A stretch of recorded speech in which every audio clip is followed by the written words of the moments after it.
Welcome back, fellow fans of Clash of Clans. It is your host, Galadon, and yes, we're talking about anti-3-star bases today in both trophy hunting and in war. So first we'll start out with this anti-3, you could even call this an anti-2 base. This was a very, very common base back in the days of Town Hall 11.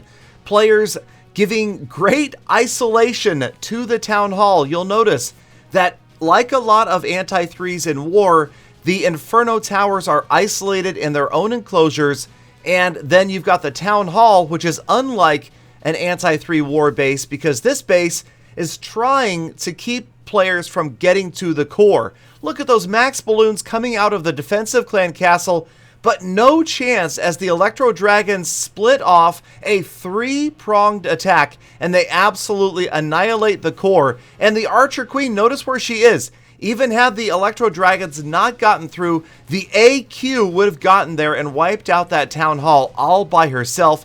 She still has her ability. Now on the back end, the really only true worry would be this single target Inferno Tower.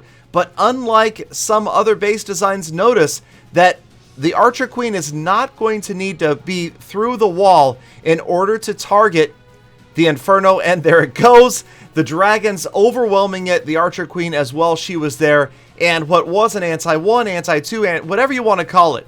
This is a Legend League player trying to preserve his base in any way, shape, or form that he can. And it's just not going to work out. So yes, it's a 3-star in trophy hunting for Galadon. Works out pretty well, and unfortunately, just the way the state of the game is right now, in most cases, you don't even need a really complicated, advanced, multi-stage attack when you're going out after an anti-3 base when you're using Electro Dragons. So let's go ahead and move on to a recent war.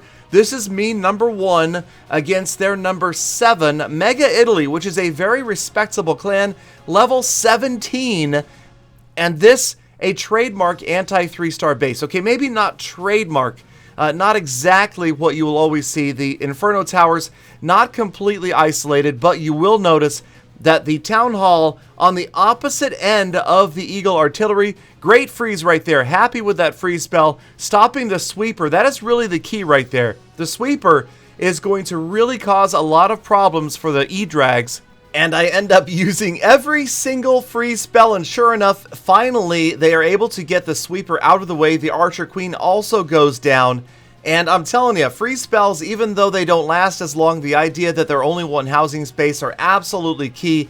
And I really, again, think that the worst enemy of Electro Dragons is the sweeper. Now, the Seeking Air Mines are really damaging too, obviously, and witches in the clan castle can be challenging, but usually what happens is the dragons get there and are able to take out the witch and her skeletons with one of those chains and then move on. So it's a bit of a stall, but not usually enough to stop the Electro Dragons. And again, much like the trophy raid that we just showed a few seconds ago, the end of this raid is going to wrap up with a fairly healthy Archer Queen and a few remaining Electro Dragons. There you go, 99%, just got to get to the barracks right there, and we will pick up a War 3-star, but here's the question, can Galadon 6-pack? Remember, you guys, if Galadon can 3, the strat's OP, right?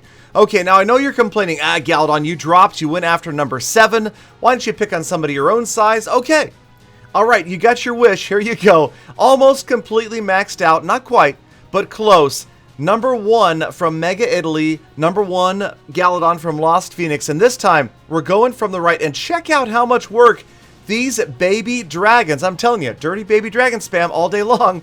These 2 baby dragons did a great job clearing it out, and that is going to help funnel all of my other Electro Dragons right into the core. I don't mind that the wall wrecker goes down early, it just needs to be there along with everything else. I do think that that wasn't an ideally timed Warden ability.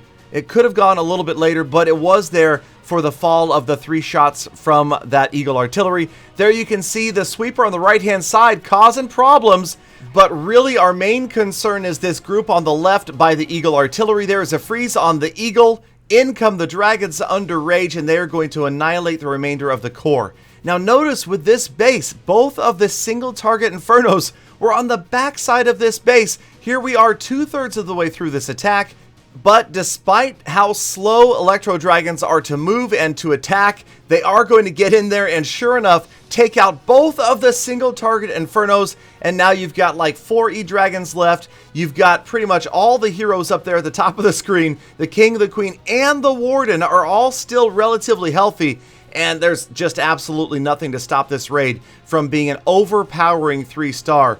So I'm telling you right now, anti-3-star bases, not doing really well against these E-Dragon attacks.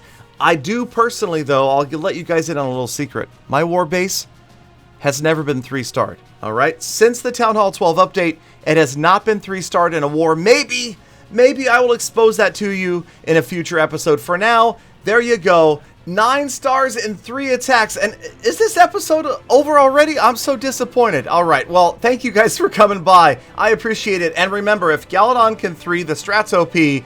Yesterday's history, tomorrow's a mystery, today's a gift. That's why they call it the present. Love you, see you tomorrow, full attack. Hey, I had extra time. What do I do now?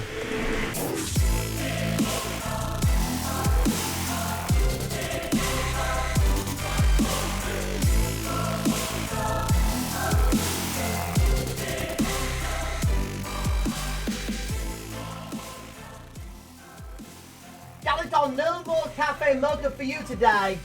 4 is enough, man. Come on.